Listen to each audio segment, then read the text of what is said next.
ব্রাত্য বসু উনাকে নমিনেট করেছেন এই এই জিহাদিকে, সাবির আলীকে ব্রাত্য বসু নমিনেট করেছেন গভর্নিং বডি স্টেট নমিনি। আপনি ভাবতে পারেন এডুকেশন ডিপার্টমেন্ট, এখন তো গভর্নমেন্ট নমিনি আপনার সরাসরি বিকাশ ভবন এবং রাজ্য সরকার করে, মন্ত্রী পাঠায়। ভাবতে পারছেন তার কোনো ব্যাখ্যা জানা নেই। আপনার কলকাতার মেয়র আরেক মন্ত্রী, তিনিও অনেক বড় বড় ভাষণ দেন।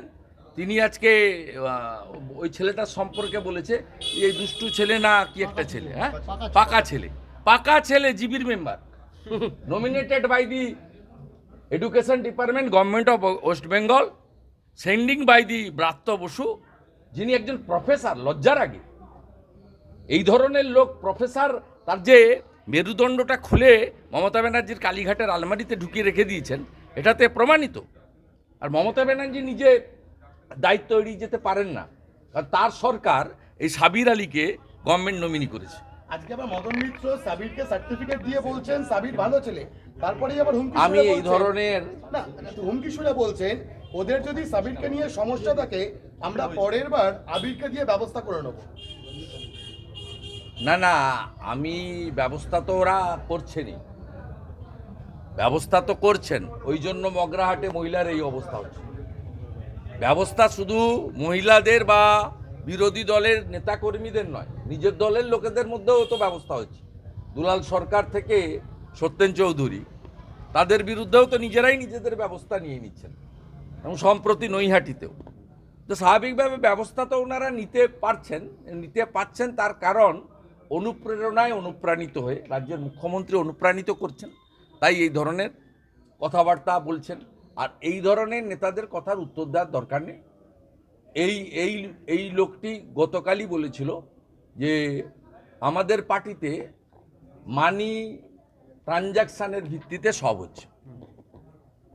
কেউ অফার করেছিল যে 10 কোটি টাকা দিতে, উনি মন্ত্রী হতেন, উনি যদি মন্ত্রী না হতে পারতেন 10 কোটি জলে যেত, আর মন্ত্রী হলে 20 কোটি কামাতে পারতেন। তো উনি কালকে এই ধরনের কথা বলেছেন যে কোম্পানির একমাত্র ক্রাইটেরিয়া এক্সচেঞ্জ অফ মানি, তা সেখানে এদের সম্পর্কে কথাবার্তা বলে লাভ কি? আর ওই নেতার সম্পর্কে আমি বলবো না, কিন্তু ওদের এই আলীদেরকে বা আলামিন মণ্ডলদেরকে সাপোর্ট করতেই হবে, কারণ এরা 100-র মধ্যে 99টা ভোট এদেরকে দেয় বলে এরা এই কামারহাটি থেকে যেতে। একে যদি নমিনেট করবে কিনা মালিক জানে কোম্পানির।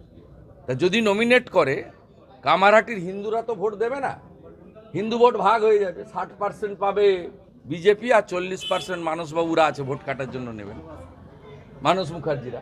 সিপিএমের তো এটাই কাজ, হিন্দুদের ভোটটাকে কেটে এই অপশক্তিকে পশ্চিমবাংলায় বাঁচিয়ে রাখা। মাকু এবং সেকুদের কাজ হচ্ছে এইটা। ঠিক আছে, আমার অনেক কাজ, আমি অনেকগুলো জায়গায় যাবো। মুরলীধর সেন লেনে স্বপনদার বাড়ি যাবো, দমদমে শেষ করবো। না, ওর সার্টিফিকেট ওর সম্পর্কে বলি না আমি। এদের বহু গুণ আছে, এরা একাধিক গুণে গুণান্বিত, এবং যত রকম ম অক্ষর আছে সব ম অক্ষরে এরা পিএইচডি করেছে। একটা লাস্ট বিদ্যা দানের জন্য যাদের